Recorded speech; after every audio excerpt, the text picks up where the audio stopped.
வெண்பருத்தி நூலெடுத்து வாய் வெடிச்ச பூவெடுத்து நான் அணிஞ்சிட தொடுத்து வச்ச நடினமான மாலை இது.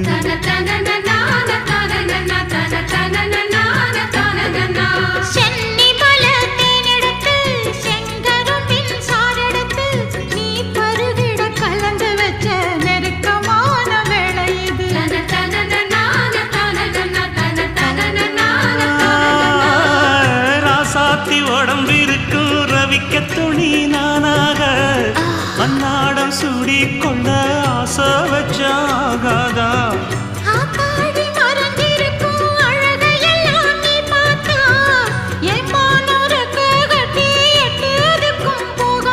அடிச்சி சக்கரையே எட்டி நீயும் நிக்கிறையே நான் ஏங்கி ஏங்கி பார்க்கிற போறாங்க.